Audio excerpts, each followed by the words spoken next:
I do recall you being in Columbia in 2014, starting for the Georgia Bulldogs, and what was a 27-0 win for you guys in Columbia. And then somehow Missouri still winds up winning the East that year. How crazy was that? I think Missouri was in a real slump as far as offensively. Matty Mock at the helm at quarterback, but Missouri's defense, Marcus Golden and Shane Ray was so strong that year. And you guys came in and just pounded Missouri, and then lost the division because of an upset loss to Florida, if I remember right. Yeah, bringing up sore subjects. You're right. You are totally right. Lost to South Carolina that year on the 1-yard line, if you recall, in Columbia, South Carolina that year. And then we got trampled by a Florida team we had no business losing to. I think Treon Harris threw the ball 6 times total that game. And Matt Jones for Florida, I think, rushed for 300 yards. It was just a debacle for us. But I remember the last 3 games of the year, we needed Missouri to lose once. And I think they played Arkansas, Texas A&M, and Tennessee. And dag nabbit, they won all 3. And I remember sitting in the hotel room the night before we played Georgia Tech, and I think they were playing Texas A&M, watching that game.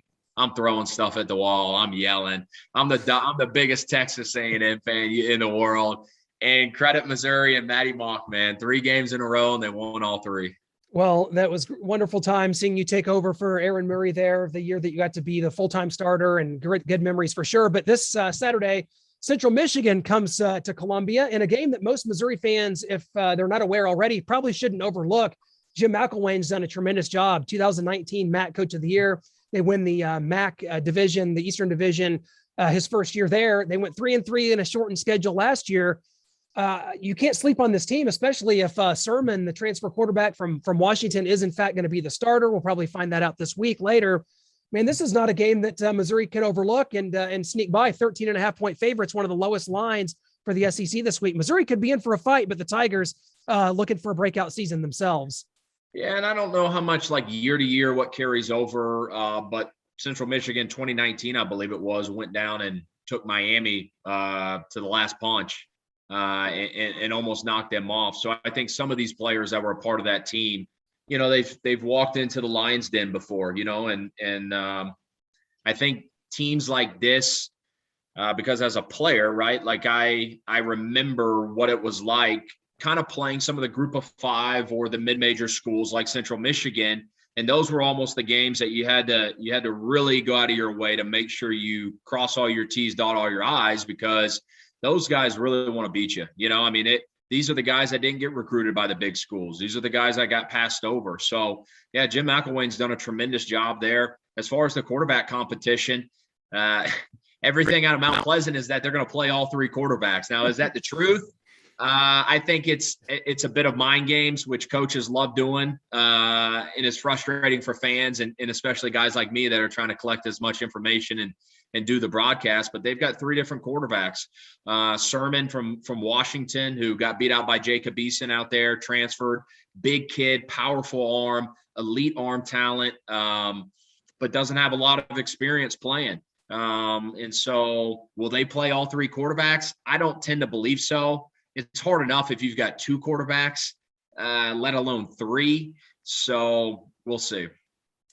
When it comes to the Missouri Tigers, Connor Bazelak comes back for his sophomore year. Eli Drinkwitz has the fan base energized. Recruiting is kind of at an unprecedented level right now for Missouri. What do you see as the ceiling for this Missouri team? Obviously, they get a tough draw in Texas A&M out of the West. Of course, they'll play Arkansas as well, but it's looks to a lot of people like Georgia and Florida at the top. Missouri, where do they figure in all of this? That's a good question. I've got that question for Coach Drinkwitz as well. We talked to him on Friday, so I'll be eager to kind of hear that. Talk about what's that next step for Missouri, right? I mean, year 2 for him, and last year was such a tough year, a weird year. Again, what carries over? He's got a new defensive coordinator and Coach Wilkes that hasn't. Last year he wasn't even coaching, and he hasn't been in college for a really long time. So how does his scheme carry over from the NFL to the college game? It is a bit different. Connor Bazelak, fantastic year last year, co-freshman of the year. If you're into pace, kind of like in baseball, on pace, I mean, if he played a full season last year, he'd have thrown for over 3,000 yards. I mean, you're talking about freshman quarterbacks in the SEC throwing for over 3,000 yards. That's elite company. And, when you put it in that perspective, it kind of made me sit back and go, wow, I didn't realize that, again, if he had played a whole season, that's how well he was playing. And I know in this conference, man, it's all about the line of scrimmage and the quarterback. And if you don't have those two things, it is hard to win consistently.